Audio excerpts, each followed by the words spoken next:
నుంచి కిమ్స్ హాస్పిటల్లో ట్రీట్మెంట్ తీసుకుంటున్న Sritej last 15 days back ICU నుంచి రూమ్కి షిఫ్ట్ చేశారు. అతనికి ఇన్ఫెక్షన్స్ అనేది ఏమీ లేకుండా కొంచెం స్టేబుల్గా ఉన్నాడు. ఇప్పుడు 2 వీక్స్ నుంచి కూడా కొంచెం రూమ్లో స్టేబుల్గా ఉన్నాడు. డాక్టర్స్ ఇప్పుడు రిహాబిలిటేషన్కి ప్లాన్ చేసి రిహాబిలిటేషన్కి వెళ్తే బెస్ట్. ఇప్పుడు స్టేబుల్ ఉన్నప్పుడే రిహాబ్కి వెళ్ళి ట్రీట్మెంట్ అనేది కంటిన్యూ చేసిన తర్వాత మీరు ఇంటికి తీసుకెళ్ళొచ్చు అని చెప్పారు. అంటే ఇప్పుడు అందరు మనుషులను గుర్తుపడుతున్నారా? ఎట్లా ఉన్నది కండిషన్, ఎట్లా ఉంది అని చెప్తున్నారు. గుర్తుపడుతున్నాడా? మీరు రోజు చూస్తున్నారు కదా. బ్రెయిన్ కండిషన్ అయితే ఇంకా ఏం లేదు, ఖాళీ చూడడం చేస్తున్నాడు తప్ప గుర్తుపట్టడం అలా ఏం లేదు. ఫుడ్ కూడా కొంచెం మోరల్గా 15 డేస్ నుంచి కొంచెం మోరల్గా ఫీడ్ కూడా తీసుకుంటున్నాడు కొంచెం లైట్గా. అంటే డాక్టర్లు ఏం సజెషన్ చేస్తున్నారు సార్? డాక్టర్ సజెషన్ చేసేదంటే ఇంకా బ్రెయిన్ వైజ్గా అయితే ఇప్పుడు ట్రీట్మెంట్ ఇంతవరకు ఉంది, ఇంతకు మించి బ్రెయిన్ నుంచి ట్రీట్మెంట్ అనేది ఏం లేదంటున్నారు. నెక్స్ట్ ఫిజియోథెరపీయే దానికి ట్రీట్మెంట్, రిహాబిలిటేషన్లో ఫిజియో అవి చేయాలని చెప్పారు. అంటే కంప్లీట్గా బెడ్ రెస్ట్లో ఉంటుండా లేకుంటే లేచి నడిచే అవకాశం? కంప్లీట్ బెడ్ రెస్టే ఉన్నాడు.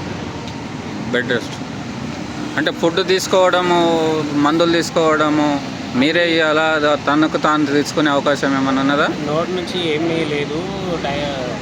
ఇంతకుముందు నోస్ ఫీడ్ ఉండే, నోస్ నుంచి ఫీడ్ ఇచ్చారు. ఇప్పుడు గ్యాస్ట్రోస్టిక్ చేసి కడుపుకి పైప్ పెట్టి అక్కడ నుంచి ఫీడ్ కానీ మెడిసిన్స్ కానీ అక్కడ నుంచి ఇస్తున్నారు. మరి అట్లాంటి సీరియస్ కండిషన్ ఉన్నప్పుడు హాస్పిటల్ నుంచి డిశ్చార్జ్ చేసి ఎందుకు తీసుకెళ్తున్నారు మరి? అంటే ఇంకా బ్రెయిన్ వైజ్ వేరే కండిషన్ అయితే నార్మల్గానే ఉన్నాయి. బ్రెయిన్ కండిషన్కి లాంగ్ టైం పడుతుందని చెప్పారు డాక్టర్స్. ఇక్కడ ఉంటే ఇంకా ఇన్ఫెక్షన్స్ అయ్యి అది ప్రాబ్లం అవుతుంది. ఇన్ఫెక్షన్ లేనప్పుడే డిశ్చార్జ్ చేస్తే ఓకే ఉంటుందని వాళ్ళు ప్లాన్ చేసి డిశ్చార్జ్ చేస్తారు. అంటే ఇక్కడ డాక్టర్స్ నర్సులు ఉండగానే ఇంత ట్రీట్మెంట్ జరుగుతుండని అలాంటి పొజిషన్ ఉంటే మీరు ఇంటికి తీసుకుపోయి ఎట్లా చూసుకోగలుగుతారు? ఇంటికంటే ఇంటికి తీసుకెళ్ళము, రిహాబిలిటేషన్ తీసుకెళ్ళి ఒక 15-20 డేస్ అక్కడ ఉన్న తర్వాత కొంచెం మళ్ళీ స్టేబుల్గా ఉండి అంటే హోమ్కి తీసుకెళ్తాం. ఈ సంఘటన జరిగి 140 రోజులు అవుతుంది. అంటే వాళ్ళ చిన్న పాప అంటే లాస్ట్ 20 డేస్ నుంచి రూమ్ ఐసీలో ఉన్నప్పుడు అయితే అలౌట్ చేయలేదు. ఇప్పుడు రూమ్కి ఇచ్చాక అలౌట్ చేశారు. కొంచెం పాప ఉండి అన్నయ్య అది ఇది అని అడుగుతున్నా కానీ ఏమీ బాబు నుంచి అయితే ఏం రెస్పాండ్ లేదు.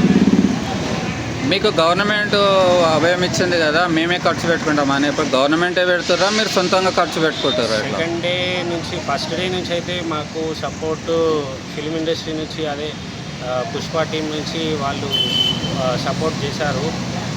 వాళ్ళు ఇన్స్ట్రక్షన్తోనే ఇన్ని రోజులు నడిచింది. ఇప్పుడు కూడా వాళ్ళు బిల్లు కొరకైతే మాకుతోని ఏం డిస్కషన్ చేయలేదు.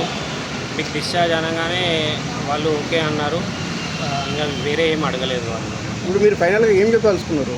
అంటే బాబు డిశ్చార్జ్ అవుతారు కదా ఈరోజు. డిశ్చార్జ్ తర్వాత ఎవరు పెట్టుకుంటారు ఖర్చు? వాళ్ళే పెట్టుకుంటా అన్నారా, గవర్నమెంట్ పెడతా అన్నదా, ఎట్లా? ఇంకా అది ఏం డిస్కషన్ అనేది ఏం కాలేదు సార్. అది ఈ సపోర్ట్ అనేది గవర్నమెంట్ నుంచి అయినా ఈ పుష్ప టీం నుంచి అయినా కంటిన్యూ ఉండాలని కోరుకుంటున్నాను. ఎప్పుడు డిశ్చార్జ్ చేస్తారు? ఇవాళ డిశ్చార్జ్ చేసిండ్రు ఆల్రెడీ? ఇంకా డిశ్చార్జ్ సమ్మరీ అయిపోయింది. ఇప్పుడే వాళ్ళు మెడిసిన్స్ అవన్నీ ఎట్లా యూజ్ చేయాలి అవన్నీ చెప్పారు. ఇవాళ 9:30 అట్లా డిశ్చార్జ్ చేస్తారు. ఎక్కడ రిహాబ్ సెంటర్ ఎక్కడ కొంచెం తీసుకెళ్తారు? ఇక్కడ Asian Secunderabad. Asian Secunderabad transplant.